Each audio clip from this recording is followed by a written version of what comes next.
Whoa, what a mail day. Serious time travel vibes going on. Dante Benuto, the Wildhearts' former A&R man from back in the day in 1993 with the band's classic debut album, Earth vs. the Wildhearts, has sent me their new album all these years later, now that he and Ginger have been reunited. A really unlikely and surprising, but nevertheless very welcome development. This cover, in at least a couple of ways, really consciously echoes the cover of the debut album. You've got the slant of the text, you have the fact that the cover features Ginger solo in some kind of David Blaine endurance type scenario. This time he appears to be frozen and also dead, which is quite a challenging place to be, or so I understand.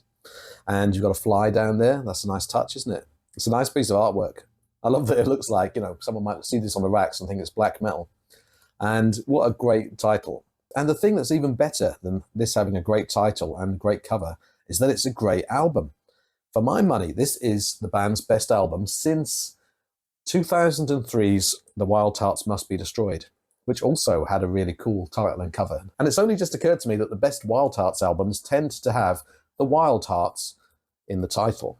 Interesting. Yeah, that album, The Wildhearts Must Be Destroyed, I revisited that recently and it's a banger. It's just full of great tunes. More melodic perhaps than the average Wildhearts album, but the ratio of great songs is really high. It's really consistent. And so is this. So I'm going to unbox these beauties. We're going to start with the CD and then go to the vinyl.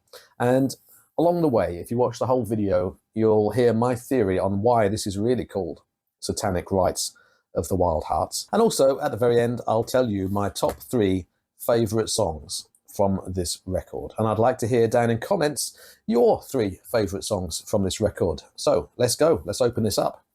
Now, I tend to like a good old school jewel case for CDs, but digipacks are nice as well. And this does look nice.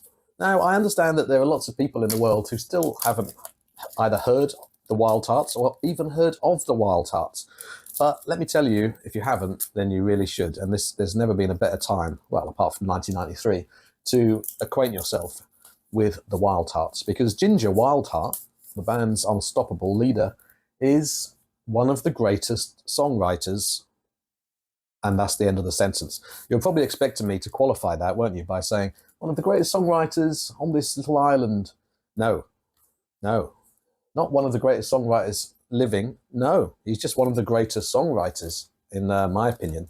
And his songs have really helped shape my life and have got me through some difficult times. Along with Baby Chaos's Chris Gordon, Ginger is just an absolutely amazing songwriter. Enough said. Oh yeah, collage action. This is so kind of hardcore punk. Yeah, except it's a collage of nonsense tabloid articles with Ginger's hands on them. And you can just tell that Ginger put this together literally with his own hands. Yeah. What a delightful combination this is. The future of chickens. Nerd bikers terrorize LA on unicycles. Yeah, there's quite a lot to see here. I love it when there's an album, an album sleeve or an album inner that, there's stuff to look at. You don't get this on digital. I like a bit of digital action. I've been listening to this album. I first heard this album on Amazon Music, actually, and I'm really enjoying listening to it on the headphones anywhere. But physical media clearly rocks. Now, is there anything else here? Well, obviously there's the CD in here. Let's have a look at the CD. Oh dear, I'm touching the surface.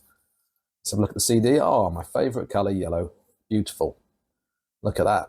Now, it's worth mentioning that this CD, and only this CD, has a bonus track called Loyola. So that's exciting. I was hoping to see a running time there so I could see how long this track is. But knowing Ginger, it's not going to be some throwaway piece of fluff. I'm sure it's going to be a proper track and, based on this album, a banger. Yeah, so let's have a look in here. Oh, nice. Oh yeah, this is a labour of love. Brilliant. Yeah, handwritten lyrics. Love that. Yeah, there are some songs I'm really keen to see the lyrics to because I've been doing that thing of listening to the album on digital and just kind of, making up my own lyrics when I can't quite hear what they are. Sometimes you're always a bit nervous seeing the actual lyrics then, aren't you? Because sometimes your brain can think of better lyrics than the actual lyrics are. Yeah. Fire in the cheap seats. Kunz. I wonder what that's a reference to. Don't know. Maintain radio silence. Yeah. Yeah. Blue Moon over Brinkburn. I want to have a look at the lyrics of that. Hurt people, hurt people. I'm not going to talk too much about the songs because I'll give you my top 3. Actually, I'll probably give you my top 4 at the end of this video. It kind of has to be a top 4, really. Ah, okay. Weirdly, I don't want to read the lyrics before I hear the song. I'm not sure what that's all about, but I don't. Now, here's some nice sleeve notes from Dante Benuto himself. This looks good. I kind of wish that these sleeve notes had just acknowledged the fact that Ginger used to despise East West, and let's be honest, Dante himself. But there's so much, Ginger was a lot younger then. He was a younger, angrier, more unreasonable gentleman. And so much, an ocean of water has passed under the bridge since then. And, Dante's a consummate pro. And so is Ginger in his own way. And there goes my doorbell. I'll be back in a sec. I really like this. This is a really nice package. It's interesting that, the bonus track isn't handwritten. I wonder what the reason is for that. And I wonder how, because failure is the mother of success feels like a pretty final, closing track. And so it'll be interesting to see how the album feels with another track appended on the end there. Yeah. But yeah, this is, the packaging's really nice. And as I say, this is a really, really strong Wildhearts album, one of their strongest ever. It's really consistent. I've had a bit of a pet theory over the years that the Wildhearts were kind of strongest in the early days because Ginger, how can I put this? Yeah, the Wildhearts were his only creative outlet. And so all of his creative urges just got funneled out through the Wildhearts, which made them such an unpredictable and eclectic band.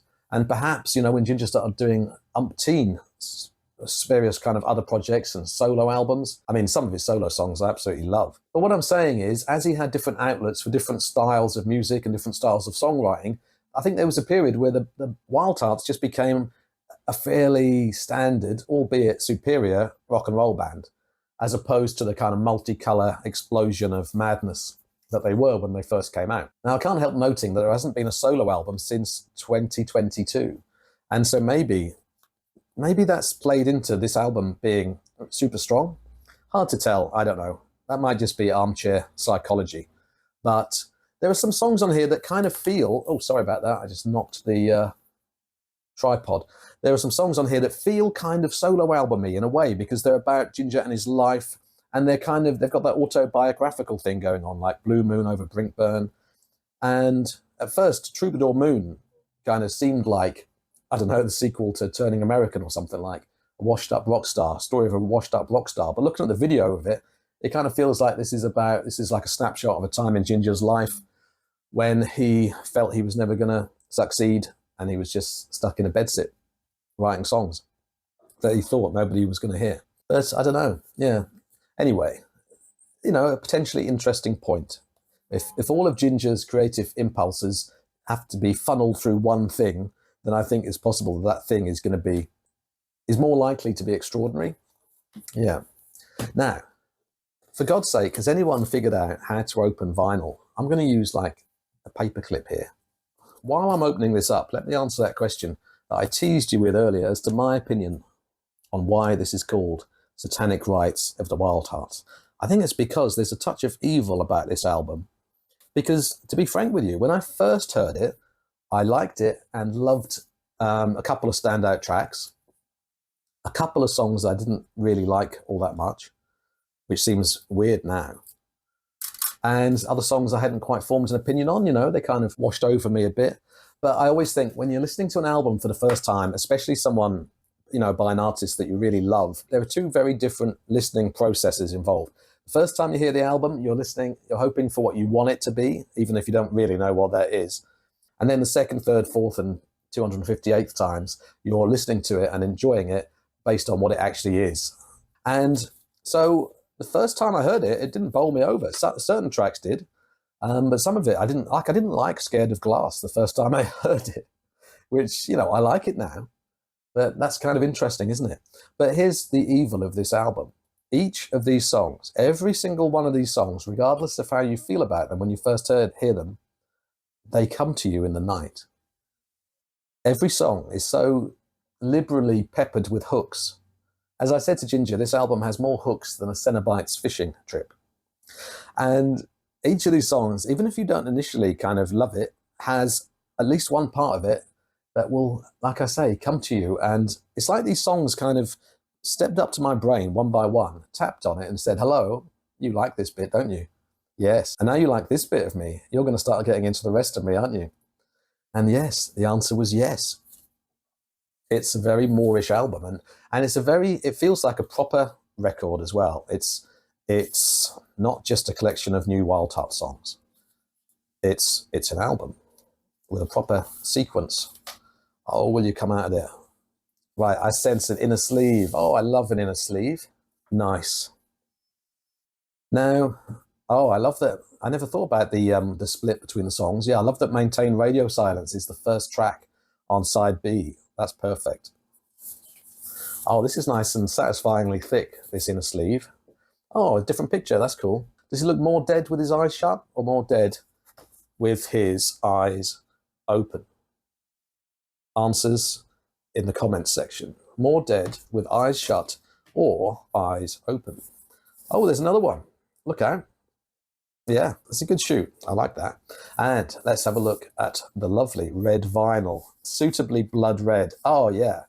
My two favorite colors, red and yellow. You can't get better than that. My children love these colors as well. I'll have to show them. I'm also, by the way, unboxing this record on their Lego building table, in case you wondered what this table was. Yeah, that's lovely, isn't it? That is gorgeous. I'm looking forward to spinning this. Yeah, as nice as it is to be able to hear this album while walking along Brighton seafront, I'm also looking forward to blasting out on a good old school Technics stereo. So, hopefully I've explained why I think this album might be genuinely satanic. What a great package. So, we're almost at the end of the video. Let me tell you my top 3 or indeed 4 songs on this record. And this is subject to change because, again, it's the nature of this album. Other songs may not have finished with me yet, you know? I've only been listening to it for a week and a half or something like that, or 2 weeks. I've been kind of playing catch up. So the 4th best track on this album that didn't quite make the top 3 is nevertheless amazing. It's Hurt People, Hurt People. Now, it's kind of a ballad, but a really powerful one.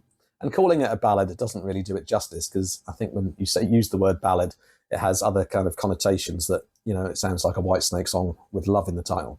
But this is just like a kind of a lifeline. It's like Ginger's really sincere attempt to provide a lifeline for someone who needs it.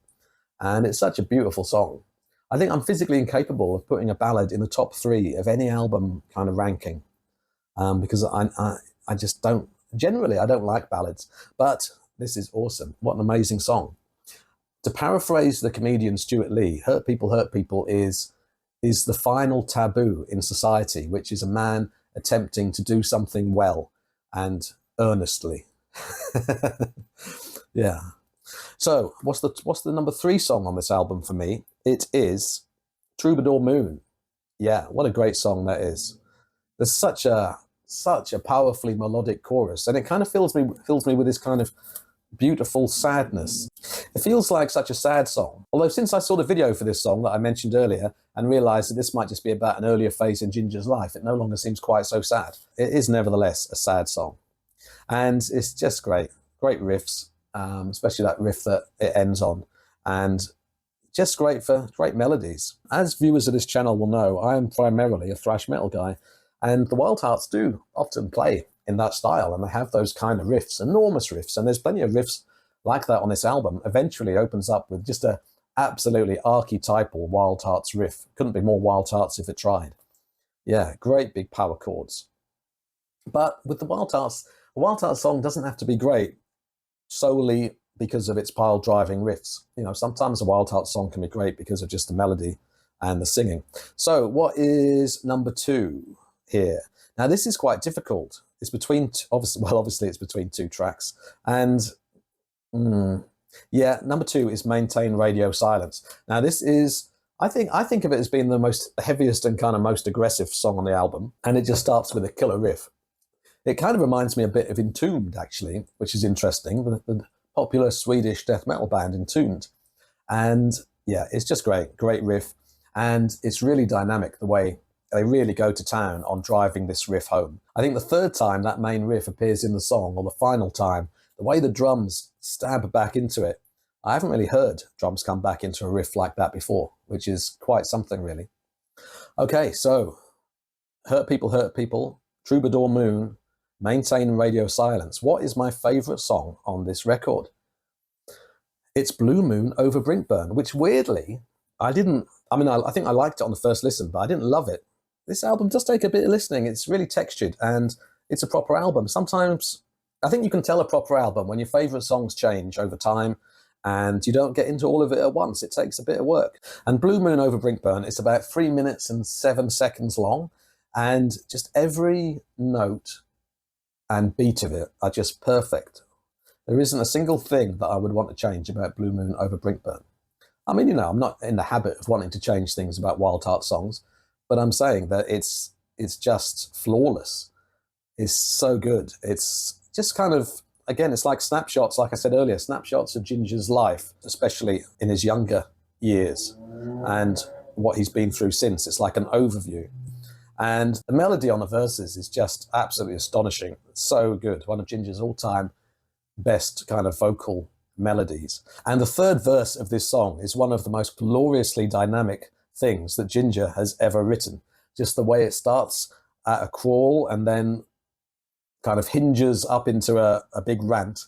And it's just really intense. It's so dynamic. Absolutely love it. So 32 years, God, an astonishing 32 years after the band's debut album came out, they've released one of their finest albums. How cool is that?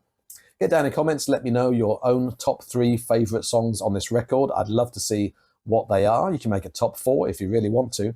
And let me know if you'd like to see more Wildhearts content on this channel. I'll put another video there that you might want to carry on watching. But thanks for watching this one, and please remain possessed by metal.